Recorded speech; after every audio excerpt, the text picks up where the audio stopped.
Hello friends, मैं हूं आपका दोस्त CA Shiv Kumar Sharma and welcome to our channel expert advice by CA.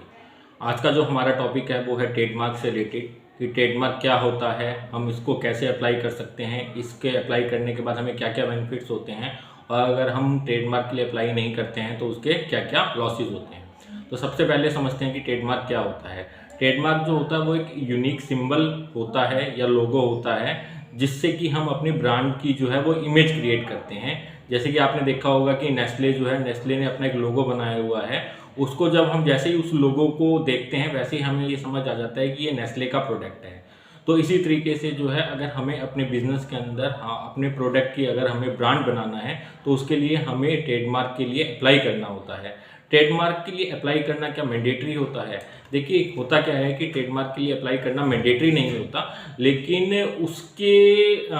मान के चलिए कि आपका बिजनेस है, आपने बिजनेस स्टार्ट किया, उस टाइम आपने जो है ट्रेडमार्क के लिए अप्लाई नहीं किया, लेकिन धीरे धीरे आपका जो है बिजनेस जो है वो एक रेप्यूटेड ब्रांड बन गया।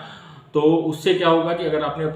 अपने बिजनेस का जो भी नाम है या जो भी लोगो है उसको अगर आपने ट्रेडमार्क नहीं किया कराया होगा तो हो सकता है कि लोग जो है आपके ब्रांड का जो टर्नओवर, जो सेल्स आप कर सकते थे, वो अपने बिजनेस के अंदर शिफ्ट कर लें same name same logo use करके। तो इसके लिए मैंडेटरी होता है कि आप जो है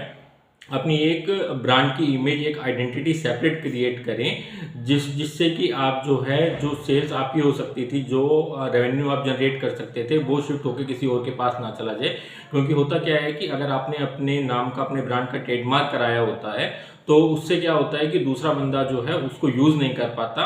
डायरेक्टली वे में। तो उस केस में क्या होता है कि अगर वो बाई चांस उसको यूज भी कर लेता है तो उस केस में उसको जो है आप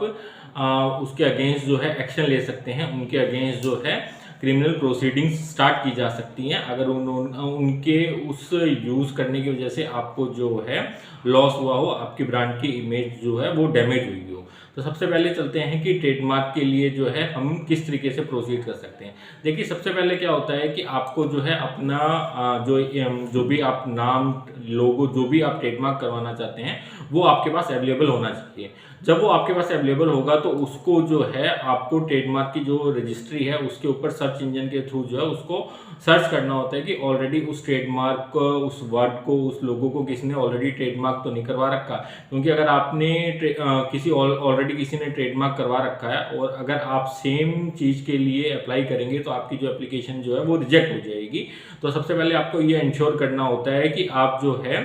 जो जिस भी नाम के लिए जा रहे हैं उसके लिए आप जा भी सकते हैं या नहीं जा सकते। तो उसके लिए जो आपको ट्रेडमार्क की रजिस्ट्री की जो रजिस्ट्रार की जो वेबसाइट है उसके ऊपर विजिट करना होता है। वहाँ पे आपको सर्च इंजन के थ्रू ये सर्च करना होता है कि आप जो अप्लाई करना चाहते हैं ट्रेडमार्क के लिए वो अवेलेबल है कि नहीं है। अगर वो अवेलेबल है तो आप उसके लिए जो है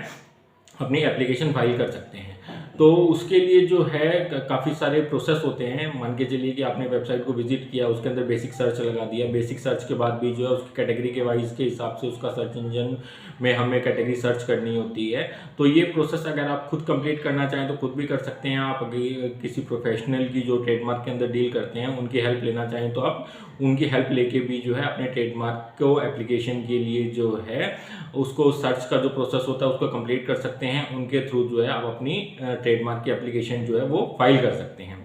उसके बाद होता क्या है कि जब आप अपनी एप्लीकेशन फाइल करने जाते हैं तो जैसे ही आप अपनी एप्लीकेशन फाइल करेंगे तो वो जो एप्लीकेशन की रिसिप्ट है वो जनरेट हो जाएगी और उसके बाद जो है आप उसको टेम्परेरी मार्क के रूप में अपने ब्रांड के रूप में यूज़ कर सकते हैं। उसके बाद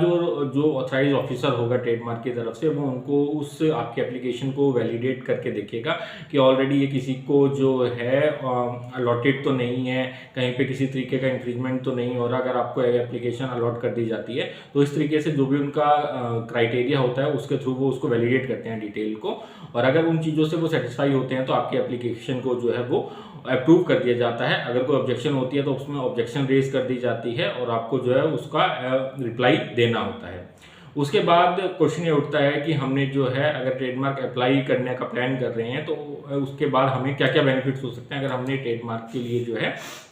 एप्लीकेशन सबमिट कर दी और हमें जो है ट्रेडमार्क जो है वो मिल जाता है। तो सबसे पहला तो जो जैसे हमने बताया कि आपकी जो ब्रांड की इमेज है उसकी प्रोटेक्शन के लिए बहुत ज़रूरी है कि आपका जो ट्रेडमार्क जो लोगो है वो जो है आपका रजिस्टर्ड होना ही होना चाहिए। उससे क्या है आपको एक लीगल प्रोटेक्शन मिलती है। अगर आज की डेट में अगर हम जो हमारा नेस्ले है उसके लोगों को अगर हम यूज़ करते हैं तो नेस्ले के पास पावर है कि वो आपकी कंप्लेंट जो है वो करके आपके बिजनेस को जो है काफ़ी डैमेज पहुंचा सकते हैं। आपको जो है अगर उनको बहुत ज़्यादा लॉस होता है तो आपके अगेंस्ट जो है क्रिमिनल प्रोसीडिंग्स भी स्टार्ट की जा सकती हैं। तो सबसे पहले तो आपको जो है वो लीगल प्रोटेक्शन मिलेगी अगर आपका जो है ट्रेडमार्क रजिस्टर्ड होगा। दूसरा जो है वो आपका एक्सक्लूसिव राइट होगा उस प्रोडक्ट को यूज़ करने के लिए कि